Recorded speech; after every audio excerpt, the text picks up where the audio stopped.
is up 200 points right now, and the Sensex is up almost 700 points. Let's take it to the next guest now. Adani Transmission is the next corporate we're speaking to. In recent news, Reliance Infrastructure had filed an arbitration claim of 13,400 crores against Adani Transmission for breach of terms in a deal to sell its Mumbai power distribution business. Adani had later issued a statement rejecting the claims. To discuss the latest on this as well as the outlook, we're joined by Anil Sardana, the MD and CEO of Adani Transmission. He joins us from the sidelines of the Motilal Oswal 18th Annual Global Investor Conference. Mr. Sardana, thanks a lot for joining in.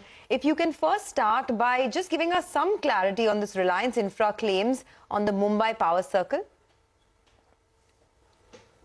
Well, Reliance Infra is a company from which he bought the distribution business, and that was done and the transaction closed in August of 2018.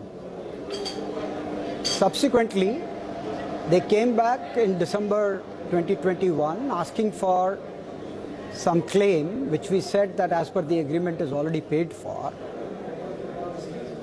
and they then decided that they will contest it through arbitration. And as a part of that process, we also laid down our claims, and now they have laid their counterclaims. So this process will now go through, and we hope that through the due process of law, we will have an early resolution. But nothing changes as far as customers are concerned, and nothing changes as far as the regulatory regime of the Mumbai distribution system is concerned. And therefore, it is only between the shareholders that we will deal with this issue. Okay, Mr. Sardana, good morning. So let's talk about some other issues then. CAPEX, how much of it are you looking to commission in FY23 and FY24? Perspective of bill, we will continue to invest 5,000 crore upwards each year in our ATL portfolio. And we have each year in the last 2 years, despite COVID, added actually more than that. So depending on how the opportunities come to us, we will continue to add capacities even in the days ahead. And that number hopefully will always continue to be above 5,000 crores even in the coming years. Mr. Sardana, could you provide us with the status on collection efficiency on transmission projects, the Mumbai distribution circle? Yeah, that's a very pertinent question, because a lot of people see tremendous amount of receivable issues in the transmission and distribution. Fortunately for us, the customers which we have in the transmission side, as also our Mumbai distribution system as well as the Mundra distribution system, we have more than 100% collection. So we have no problem of receivables, barring a few states in the transmission, those which cause delay in payment, but we get along with late payment surcharge.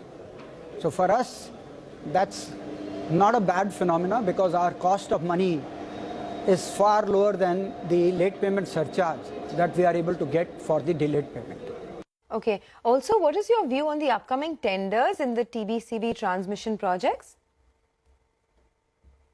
As I mentioned, most of the upcoming tariff-based competitive bid projects are related to connecting the renewable power with the consumptive centers. And I guess those will continue. So I'm very bullish about the fact that in the days ahead, you will see more and more of such opportunities, because the renewables during the COVID times got delayed because of various issues, as we are familiar with. But now with demand rising and now with the opportunities rising, one will see a lot of renewable projects coming in the days ahead, and so would be the associated transmission lines through the tariff-based competitive bidding. So one will have a lot of opportunities. Okay, a lot of opportunities. Mr. Sardana, what is the opportunity on green energy and also on the transmission sector with the slowing down of thermal capacities? I guess instead of talking about the macro numbers of the fact that there is 50,000 crore worth of TBCB tenders, it will be nice to talk about the fact that our desire is to do 5,000 crore of CAPEX each year in our ATL portfolio so that we can continue to use our internal resource generation, as also make sure that our growth paradigms are sustained. And I guess we will be able to maintain that. That's important because we have to ensure that we don't increase our risk profile because our beta numbers are very low. And we will also make sure that our growth paradigms continue to be as good as they have been in the past. Mr. Sardana, what is the blended ROE target, cost initiatives, etc., on operational assets? You know, as of now, we achieve a very healthy rate of return, and those numbers are there for you to see in terms of our results quarter-on-quarter basis.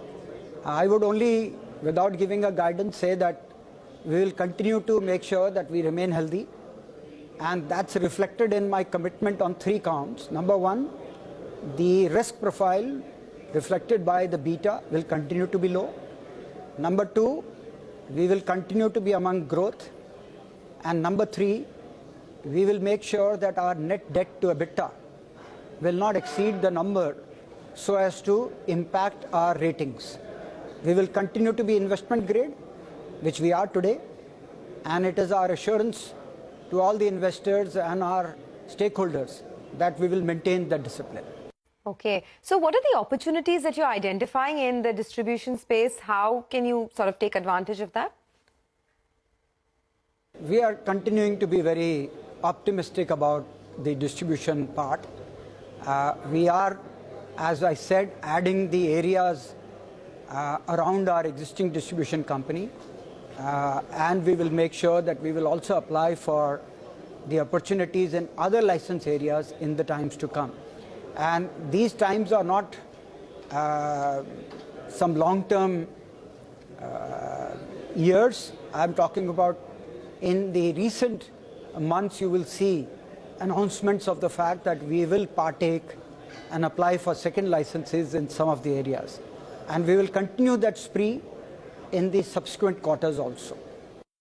Okay. Sir, thanks a lot for joining in and taking the time out from the conference, giving us an update on the business. That's Adani Transmission, been one of the strongest stocks in the last 12 months. Just pull up a 12-month chart and you'll see now it's almost at 4,100 and it's had a terrific ride, 124% in the last 12 months. Let's slip into a quick break. Up next, Vinti Saraf Mutreja of Vinti Organics will join in to discuss an outlook on the business. We'll also connect with